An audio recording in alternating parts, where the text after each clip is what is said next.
Rain fell hard on the streets of the city that night. Elena walked home slowly after her shift at the small diner where she worked. Her shoes were old, her coat was thin, but she never complained. Life had taught her to survive with a smile, even when her pockets were empty. She turned into a quiet alley, a shortcut she always used to save time. That is when she heard it, a low groan coming from behind a stack of broken crates. Most people would have walked away. Elena did not. She moved closer, her heart beating fast. A man lay on the wet ground, blood soaking through his expensive black shirt. His face was pale, his eyes barely open. He looked dangerous even while hurt. Elena did not know it yet, but the man in front of her was Adrian Cross, the most feared mafia boss in the entire city. "Hey, can you hear me?" Elena whispered, kneeling beside him. Adrian's eyes opened slightly. He tried to push her away, but he had no strength left. "Leave," he said weakly. "It's not safe." Elena ignored his warning. She had seen enough pain in her life to recognize a dying man when she saw one. Without thinking twice, she wrapped her scarf around his wound and tried to stop the bleeding. Her hands shook, but she did not stop. "I'm not leaving you here to die," she said firmly. Somehow, with strength she didn't know she had, Elena managed to get him up and half-carried him through the back streets to her small apartment. It was not easy. He was heavy and the rain made the streets slippery. But every time she wanted to give up, something inside her pushed her forward. When they finally reached her apartment, she laid him down on her old couch. It wasn't much, a small room with a worn-out couch, a tiny kitchen, and a single lamp that flickered when the wind blew outside. But it was safe, and right now that was all that mattered. She cleaned his wound as best as she could, using an old first aid kit she kept under her sink. Her hands moved carefully, gently, like she had done this before. In truth, she used to take care of her sick mother for years before she passed away. Elena knew pain. She knew fear. And she knew that no matter who this man was, he deserved to be helped. As she worked, Adrian watched her through half-closed eyes. He was confused. In his world, nobody helped for free. Everyone wanted something: money, power, protection. But this woman, this stranger, was risking her own safety for a man she didn't even know. "Why are you helping me?" he asked quietly, his voice rough. Elena didn't look up from his wound. "Because you needed help," she said simply. "That's it." Adrian almost laughed, but the pain stopped him. He had killed men for less than what she was doing for him now, for free, no questions asked. He studied her face in the dim light. She looked tired, worn down by life, but her eyes were still soft. God. It was something he hadn't seen in a very long time. "You don't even know who I am," he said. "I know you're hurt," Elena replied. "That's enough for me tonight." Little did she know, those simple words would change both of their lives forever. Outside, the rain grew heavier. Elena finished bandaging his wound and covered him with the only blanket she owned. She sat on the floor beside the couch, exhausted but too worried to sleep. She kept glancing at him, watching his chest rise and fall, making sure he was still breathing. Hours passed. The city outside was quiet, but not for long. Suddenly, Elena heard footsteps outside her door, heavy, careful footsteps, followed by hushed voices. Her heart froze. She looked at Adrian, who was now slowly waking up, his eyes sharp despite his weakness. "Someone's coming," he whispered, his voice suddenly full of warning. "Elena, listen to me carefully. Whatever happens next, don't open that door." Before she could ask what he meant, there was a hard knock. Then another. And then a voice, cold, deep, and full of menace, spoke from the other side. "We know you're in there, boss. Open the door. Or we'll open it for you." Elena's blood ran cold. She looked at Adrian, then at the door, her mind racing. Who was this man she had saved? And what kind of danger had she just brought into her own home? The knocking grew louder. And somewhere deep inside her, Elena realized, her quiet, simple life was about to change forever. The knocking on the door grew harder. Elena's whole body froze. Her small apartment suddenly felt like a trap. "Don't move," Adrian whispered. Even though he was weak, his voice carried command. "Turn off the lamp. Now." Elena rushed to the switch and the room fell into darkness, except for the pale light coming through the window from the street lamp outside. Her heart pounded so loud she was sure the men outside could hear it. "Boss, we know you're hurt. We just want to help," the voice outside said again, but this time it sounded less friendly and more threatening. "Open up or we come in ourselves."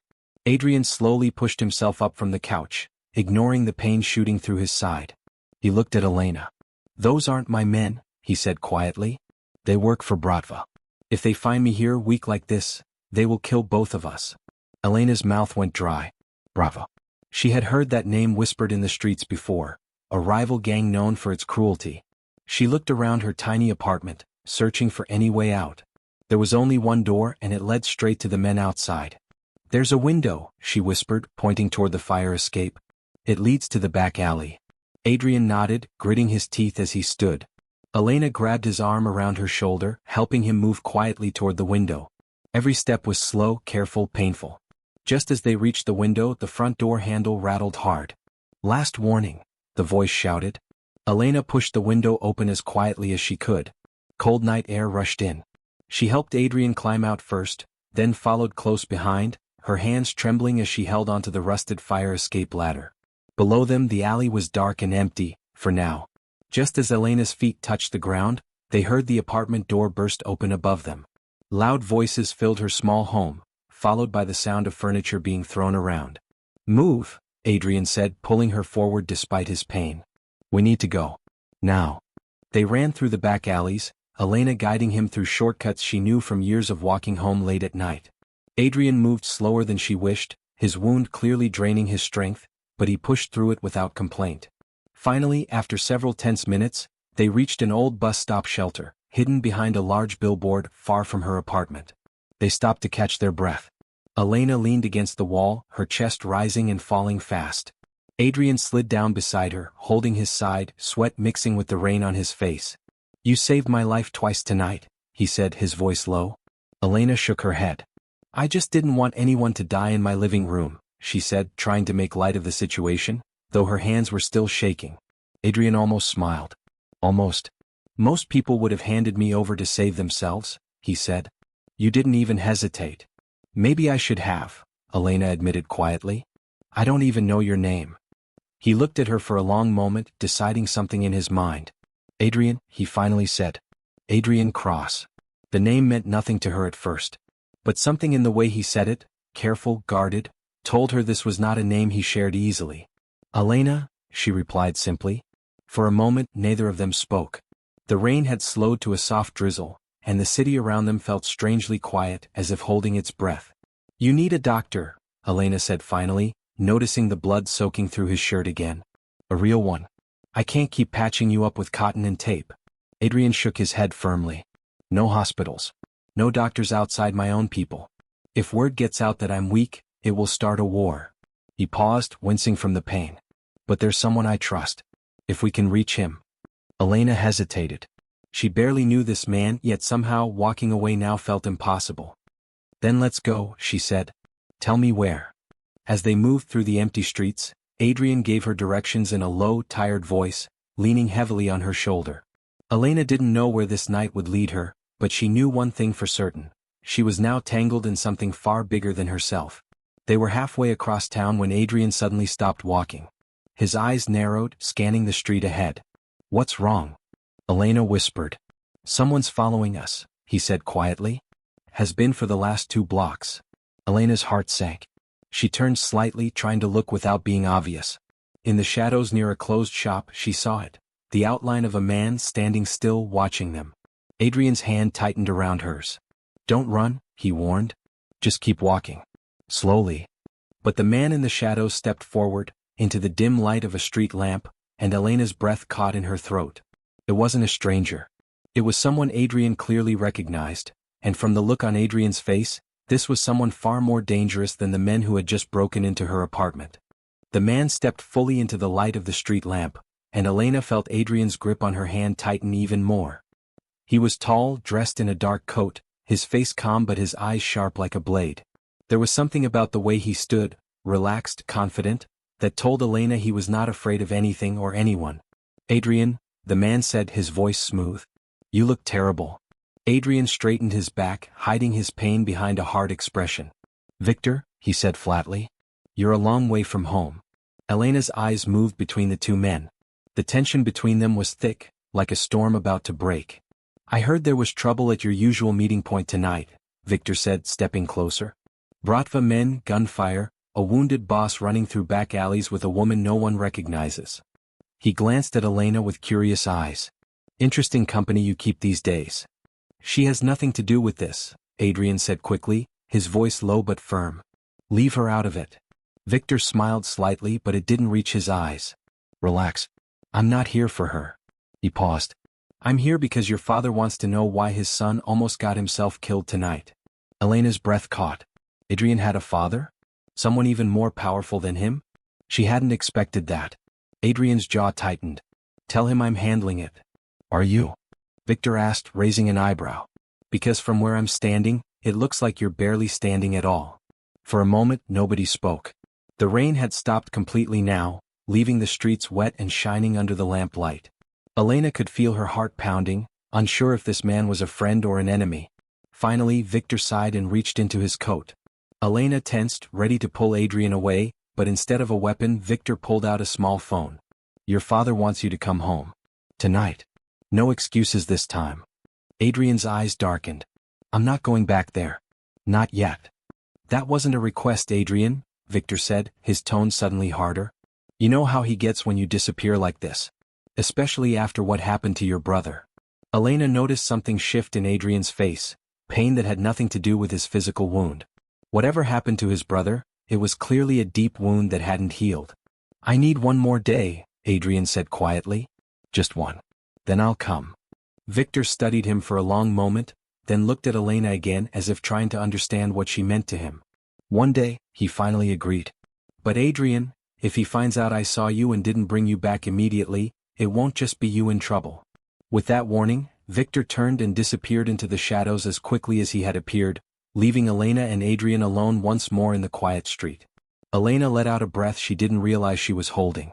Who was that? She asked. My cousin, Adrian said simply. He works for my father. Your father sounds complicated, Elena said carefully. Adrian let out a tired, humorless laugh. That's one way to put it. He started walking again, slower now, clearly more exhausted than before. My father built an empire out of fear. He expects the same from me. Weakness isn't allowed in our family, not even from an injury like this. Elena walked beside him in silence, processing everything she had just heard. A powerful father. A dead brother.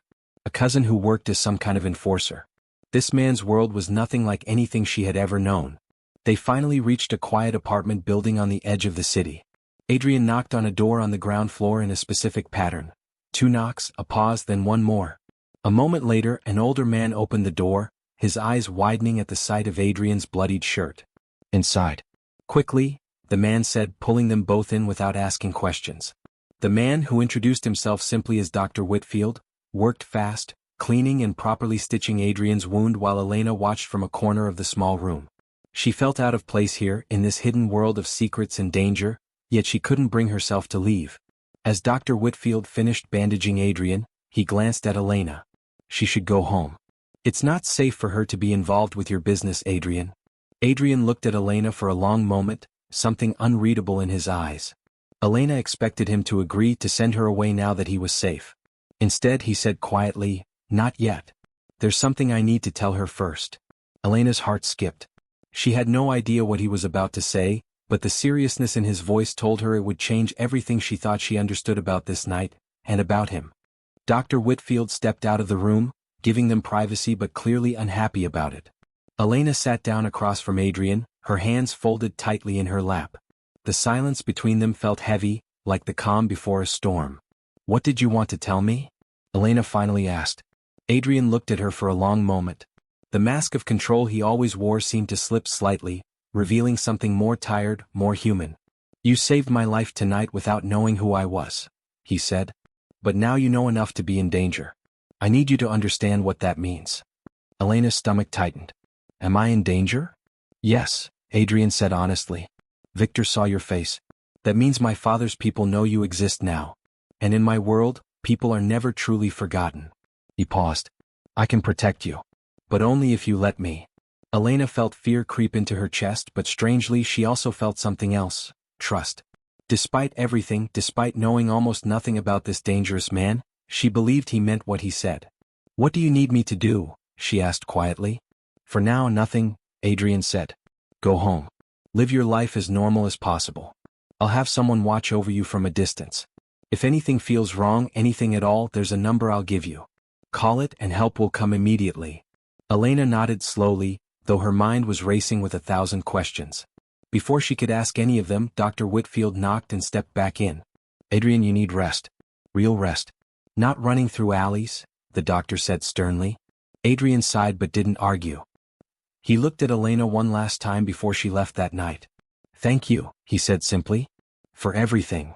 Elena walked home alone under a sky just beginning to lighten with early morning color. Her apartment was in chaos from the break-in, furniture overturned, her few belongings scattered across the floor. She spent the next hour quietly cleaning up, her mind still replaying the night's events over and over. Days passed. Elena returned to her normal routine, waking up early, working long shifts at the diner, coming home to an empty apartment. But nothing felt the same anymore. She often caught herself glancing over her shoulder, wondering if someone was watching her, just as Adrian had promised. On the 5th day, as she walked home from her shift, a black car slowly pulled up beside her. The window rolled down, revealing Adrian looking much healthier now, dressed sharply in a dark suit. Get in, he said simply. Elena hesitated only a moment before climbing into the car.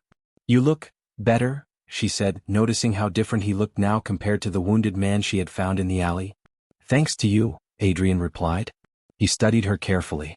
I wanted to see you were safe with my own eyes. They drove in comfortable silence for a while before Adrian spoke again. I looked into your background, he admitted. I hope you don't mind. Elena stiffened slightly. And what did you find? Your mother passed away 3 years ago. Cancer, Adrian said gently. You took care of her alone for the last 2 years of her life, working 2 jobs to pay for her treatment. After she passed, you kept working quietly, never asking anyone for help. Elena looked away, surprised at how much he had learned, and how accurately he understood the weight of those years. It wasn't easy, she admitted softly. But she was my mother. I couldn't just give up on her. That's exactly why I trust you, Adrian said. You don't help people for reward. You help because it's who you are. He paused. That's rare in my world. Rare anywhere, really. Something warm passed between them in that moment, something neither of them expected from a night that started with blood and fear. Suddenly, Adrian's phone buzzed. He glanced at the screen and his expression changed instantly, the warmth replaced by cold alertness. What's wrong? Elena asked, noticing the shift. Adrian didn't answer right away. He read the message again, his jaw tightening. Finally, he looked up at her, his eyes filled with something Elena hadn't seen before, real worry. They found out about you faster than I expected, he said quietly. My father wants to meet you. Tonight. Elena's heart dropped. Meet me? Why? Adrian's voice grew serious, almost grim. Because in my family, when someone gets close to me, my father likes to test if they're a threat or a weakness he can use against me.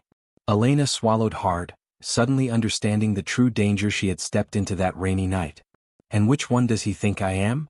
Adrian looked at her, his expression unreadable, before he answered quietly, that's exactly what tonight will decide. The car ride to Adrian's family home felt endless.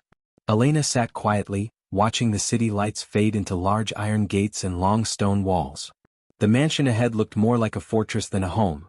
Tall windows, dark stone, and guards standing at every corner, their eyes sharp and watching.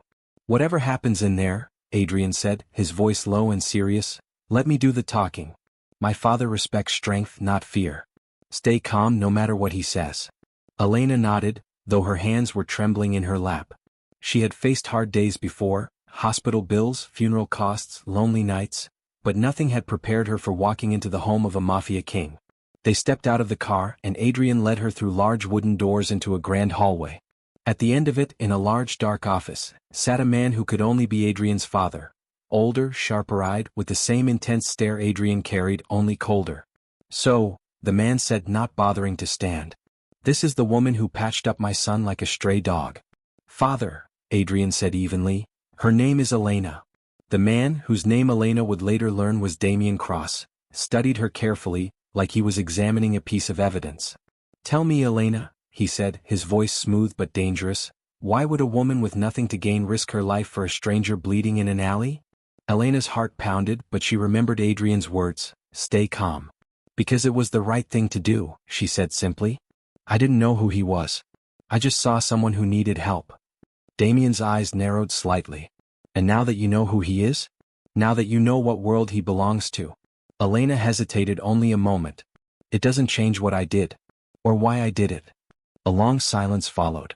Damien studied her, his expression unreadable, before he finally leaned back in his chair. Interesting, he murmured. Most people either run in fear or try to use my son for money and power the moment they learn who he is.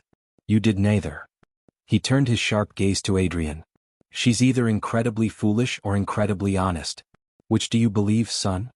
Adrian's answer was immediate. Honest. Damien's lips curled into something between a smile and a warning. We'll see. He waved his hand dismissively. You may go for now. But Elena, understand this. In our world, weakness gets exploited. If my enemies believe you matter to my son, they will use you against him without hesitation. Are you prepared for that kind of danger? Elena glanced at Adrian before answering. I wasn't looking for danger. It found me. But I'm not running from it either. Something flickered in Damien's eyes, respect perhaps, though carefully hidden. Leave us, Adrian. I wish to speak with her alone. Adrian's body tensed immediately. Father. It's fine, Elena said quietly, surprising even herself with her own courage. Reluctantly, Adrian stepped out, though Elena could feel his worry lingering even after the door closed behind him. Damien rose slowly from his chair, walking toward the large window overlooking the estate. My son has never brought a woman here, he said, his back to her. Not once. Do you understand what that means? Elena stayed silent, unsure how to respond. It means you've done something no one else has, Damien continued. You've made him care. And in this life, caring is either our greatest strength or our greatest danger. He turned to face her fully now. There are people who would kill him just to watch him suffer through losing someone he loves. Do you understand the risk you now carry simply by existing near him? Elena's throat tightened, but she held his gaze. I understand there's danger. But I also understand that people deserve kindness, even in a world like this. Maybe especially in a world like this. Damien studied her for a long, silent moment before something almost like a smile touched his lips. Careful, Elena. Words like that could either save my son's heart, or destroy everything he's built to protect it. Before Elena could respond, the door burst open. One of Adrian's men rushed in, his face pale with urgency. Sir. Adrian, the man said breathlessly. It's Bratva. They've taken hostages at the old warehouse, and they're demanding to speak only to Elena. Elena's blood ran cold. Somehow, in just 5 days, she had gone from an ordinary waitress to a target powerful enough for a rival gang to build a trap around her name. Adrian rushed back into the room, his face hard with fury and fear. Elena, he said urgently, we need to go. Now. The car raced through the dark streets toward the old warehouse district, tires screeching around every corner. Elena gripped the seat tightly, her mind spinning with fear. She had gone from a quiet waitress to the center of a war between two dangerous families, all because she had stopped to help a stranger in the rain. Listen to me, Adrian said, his voice sharp with urgency as they drove. Whatever happens in there, stay close to me. Don't speak unless I tell you to. And if I say run, you run, no matter what. Elena nodded, though her heart pounded so hard she could barely think. Why me? She whispered. Why do they want me specifically? Adrian's jaw tightened. Because they know hurting you would hurt me more than any bullet ever could. He glanced at her, his eyes filled with a mix of anger and something softer. They're right. The words hit Elena harder than she expected. There was no time to process them, though. The car pulled up outside a large, crumbling warehouse, guarded by armed men in dark clothing. Adrian's own men surrounded the building from a distance, weapons ready, waiting for his signal. Inside, the warehouse was dim, lit only by a few hanging lights. In the center stood a man Elena didn't recognize, tall, scarred, with cold, calculating eyes. Beside him stood several hostages, ordinary warehouse workers, tied and frightened. Adrian Cross, the man said, smiling coldly. And you brought her. How thoughtful. Let them go, Marco, Adrian said, his voice steady despite the tension in the room. This is between us. Leave the workers and Elena out of it. Marco laughed, low and dangerous. But Elena is exactly the point, Adrian. You've built your entire reputation on being untouchable, unshakable. No weaknesses, no attachments. And now look at you, risking everything for a woman you barely know. Elena felt Adrian's hand tighten protectively near hers, though he didn't dare touch her, not with enemies watching so closely. Let the hostages go, Adrian repeated, his voice colder now. You wanted me here. I'm here. Marco's eyes shifted to Elena, studying her carefully. Tell me, sweetheart, was it worth it? Falling for a man like him? A man whose love comes with a body count.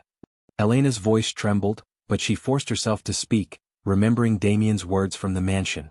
I didn't fall for a title or a name, she said firmly. I helped a person who needed it. What happens after that isn't something I regret. Marco's smile faded slightly, replaced by irritation. Brave words for someone standing in a room full of guns. Suddenly chaos erupted. One of the hostages, seizing a moment of distraction, broke free and ran toward the exit. Marco's men turned instinctively, and in that split second, Adrian moved fast, pulling Elena behind him just as gunfire echoed through the warehouse. Adrian's own men rushed in from hidden positions, engaging Marco's guards in a fierce, fast battle. Elena crouched low, her ears ringing from the noise, watching Adrian fight his way through danger with a fierce determination she hadn't fully understood until now. In the chaos, Marco lunged toward Elena, a knife flashing in his hand, seeing his final chance to hurt Adrian where it would matter most. Adrian saw it too late to fully block it, but not too late to throw himself in front of her, taking a shallow cut to his arm meant for her chest. Adrian! Elena screamed, catching him as he stumbled. Enraged, Adrian turned on Marco with a fury Elena had never witnessed, ending the fight swiftly and decisively. Within minutes, Marco was subdued, his remaining men surrendering as Adrian's forces took full control of the warehouse. The hostages were freed, shaking but unharmed. Elena knelt beside Adrian, tearing part of her sleeve to press against his bleeding arm, her hands steady despite everything they had just been through. You didn't have to do that, she whispered, tears mixing with adrenaline. You could have let it hit your arm without stepping in front of me completely. Adrian looked at her, his usual guarded expression completely gone, replaced by raw honesty. I told you once that caring is either strength or danger, he said quietly. Tonight I chose to make it my strength. Days later, after Marco's small rebellion was fully dealt with and peace between the families was carefully restored, Adrian found Elena at the same small diner where she used to work, now sitting as a customer rather than an employee, her days of struggling now behind her thanks to a quiet, generous gift Adrian had insisted on providing. You didn't have to do all this, Elena said, gesturing to the small savings account documents he had brought her, sitting across the table. I didn't do it because I had to, Adrian said, his voice soft in a way Elena had never heard before. I did it because somewhere between that rainy alley and tonight, you became the only person I've ever wanted to protect without expecting anything in return. Elena's eyes softened, understanding fully now what those words meant, coming from a man who had spent his whole life believing love was a weakness. And what about your world? She asked gently. Your father, the danger, all of it? Adrian reached across the table, taking her hand in his. My father once told me that love could either save me, or destroy everything I built, he said. I've decided I'm willing to take that risk if it means having you in my life. Outside, the rain began to fall softly again, echoing the very night their story had begun. But this time, instead of fear and danger, it brought only quiet peace, and the beginning of something neither of them expected to find in a world built on power and fear, real, unshakable love.